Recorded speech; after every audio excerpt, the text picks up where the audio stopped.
السلام علیکم ورحمۃ اللہ وبرکاتہ۔ میں ہوں کفایت اللہ اور آپ دیکھ رہے ہیں الکفایہ 360 اردو۔ میرے عزیز بھائیو، کیا کبھی آپ نے سوچا ہے کہ ہم کس کے بندے ہیں؟ ہم اس رب العالمین کے بندے ہیں جس نے ہمیں عدم سے وجود بخشا، جس نے ہمیں زبان دی، آنکھیں دی اور دھڑکتا ہوا دل عطا کیا۔ ہم دن بھر جس رزق کی تلاش میں ہلکان ہوتے ہیں، جس کامیابی کے خواب دیکھتے ہیں اور جن نقصانات سے ڈر کر سہم جاتے ہیں، کیا کبھی غور کیا کہ ان سب کا اختیار کس کے پاس ہے؟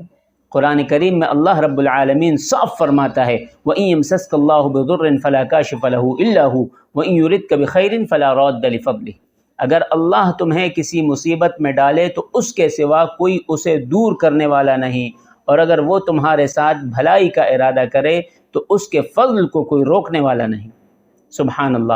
جب نفع اور نقصان، عزت اور ذلت، پانا اور کھونا سب اس کے ہاتھ میں ہے، تو پھر ہماری توجہ دنیا کے بازاروں، چوکوں اور لغو کاموں کی طرف کیوں ہے؟ ہم اس کے سامنے کھڑے ہونے سے کیوں کتراتے ہیں؟ ہم اس کی زمین پر چلتے ہیں، اس کی دی ہوئی آکسیجن سے سانس لیتے ہیں، اسی کی نعمتوں سے پیٹ بھرتے ہیں، مگر جب وہ اپنے منادی سے حی علی الصلاۃ کہلوا کر اپنے گھر بلاتا ہے تو ہمارے پاس وقت نہیں ہوتا۔ کیا یہ احسان فراموشی نہیں؟ اور دوسری بات، اگر ہم میں سے کچھ لوگ ہمت کر کے مسجد آ بھی جاتے ہیں تو ہمارا حال کیا ہوتا ہے؟ جانتے ہیں، ہم ایسے نماز پڑھتے ہیں جیسے اپنے سر سے کوئی بوجھ اتار رہے ہوں، جیسے ہمیں کہیں بہت جلدی پہنچنا ہو۔ میرے بھائیو، کہاں جانا ہے؟ جس کام کے لیے آپ جلدی کر رہے ہیں اس کا ہونا یا نہ ہونا بھی تو اسی رب العالمین کے اختیار میں ہے جس کے سامنے آپ کھڑے ہیں۔ اللہ تعالیٰ نے قرآن کریم میں کامیاب مومنوں کی نشانی یہ بیان فرمائی، قد افلح المؤمنون الذین هم فی صلاتهم خاشعون۔ یقیناً وہ مومن کامیاب ہو گئے جو اپنی نمازوں میں خشوع یعنی عاجزی اور یکسوئی اختیار کرتے ہیں۔ مطلب یہ احساس کہ میں کائنات کے بادشاہ کے سامنے کھڑا ہوں، وہ مجھے دیکھ رہا ہے، وہ میری پکار سن رہا ہے۔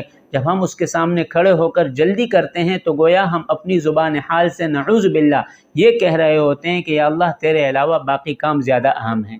میرے دوستوں اور عزیزوں، یہ زندگی ایک عارضی سفر ہے۔ ان آباد بستیوں اور محلوں میں اگر فجر کی صفیں خالی ہیں تو یہ ہمارے لیے لمحہ فکریہ ہے۔ ہم دنیاوی ڈگریوں اور عہدوں کے لیے راتوں کو جاگ سکتے ہیں، لیکن رب کے حضور کھڑے ہونے کے لیے 10 منٹ نہیں نکال سکتے۔ آئیے اس غفلت کی زندگی سے باہر نکلیں، خود بھی پکے نمازی بنیں اور نماز کو بوجھ سمجھ کر سر سے نہ اتاریں بلکہ سکون سے ادا کریں، کیونکہ یہ رب العالمین کا حکم ہے اور دنیا اور آخرت میں آپ کے لیے سکون کا ذریعہ ہے۔ اپنے دوستوں، بھائیوں اور پڑوسیوں کا ہاتھ تھام کر انہیں مسجد لائیں، انہیں بتائیں کہ نماز چھوڑنا محرومی اور نقصان کا سبب ہے اور نماز پڑھنا دونوں جہانوں کی کامیابی ہے۔ یاد رکھیے، شیطان ہمیں ڈراتا ہے کہ نماز پڑھو گے تو کام کا حرج ہوگا، وقت ضائع ہوگا، لیکن اللہ رب العالمین فرماتا ہے یہی کامیابی کا راستہ ہے۔ اور میرے بھائیوں، وہ خزانوں کا مالک ہے، برکت اسی کے ہاتھ میں ہے۔ لہٰذا آئیے عہد کریں کہ ہم اپنی مسجدوں کو آباد کریں گے تاکہ اللہ ہمیں آباد کرے۔ والسلام علیکم ورحمۃ اللہ۔